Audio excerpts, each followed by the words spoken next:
ভারত বাংলাদেশের বিচার ব্যবস্থার প্রতি সম্মান জানিয়ে জুলাই গণহত্যার প্রধান আসামি শেখ হাসিনাকে ফেরত পাঠাবে বলে আশা প্রকাশ করেছেন আন্তর্জাতিক অপরাধ আইন বিশেষজ্ঞ ও আন্তর্জাতিক অপরাধ ট্রাইব্যুনালের চিফ প্রসিকিউটরের বিশেষ পরামর্শক টবি ক্যাডম্যান। তবে ভারত শেখ হাসিনাকে ফেরত না পাঠালে বাংলাদেশ আইসিসির সহযোগিতা নিতে পারবে বলেও জানিয়েছেন তিনি। বুধবার ট্রাইব্যুনালের চিফ প্রসিকিউটর ও তদন্ত সংস্থার কর্মকর্তাদের সঙ্গে বৈঠক শেষে সাংবাদিকদের সঙ্গে আলাপকালে তিনি একথা বলেন। টবি ক্যাডম্যানের সঙ্গে আলোচনা শেষে চিফ প্রসিকিউটর তাজুল ইসলাম সাংবাদিকদের বলেন, শেখ হাসিনাকে ভারত থেকে বাংলাদেশে আনার বিষয়ে টবি ক্যাডম্যান বলেছেন যে ভারত যেহেতু একটি গণতান্ত্রিক রাষ্ট্র, তারা গণতন্ত্রের নিয়ম ও আইনের প্রতি শ্রদ্ধা দেখাবেন এবং আনুষ্ঠানিক অনুরোধ যদি বাংলাদেশ সরকার করে তাহলে সেটার প্রতি শ্রদ্ধা দেখিয়ে শেখ হাসিনাকে ফেরত পাঠাবেন।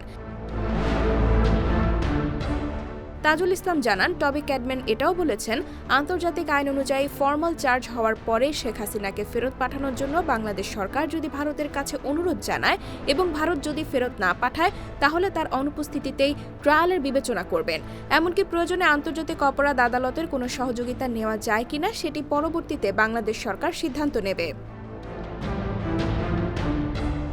তিনি আরও জানান, কোনো আসামির মৃত্যুদণ্ড থাকলে যেসব রাষ্ট্র আসামিকে ফেরত পাঠাতে চায় না সেসব রাষ্ট্রের প্রতি ইঙ্গিত করে তিনি বলেছেন, বাংলাদেশের বাস্তবতাটা ভিন্ন। মানবতা বিরোধী অপরাধের বিষয়ে মৃত্যুদণ্ডের যে বিধান রয়েছে সে অনুযায়ী সিদ্ধান্ত নেওয়ার ক্ষমতা কেবল রয়েছে আদালতের।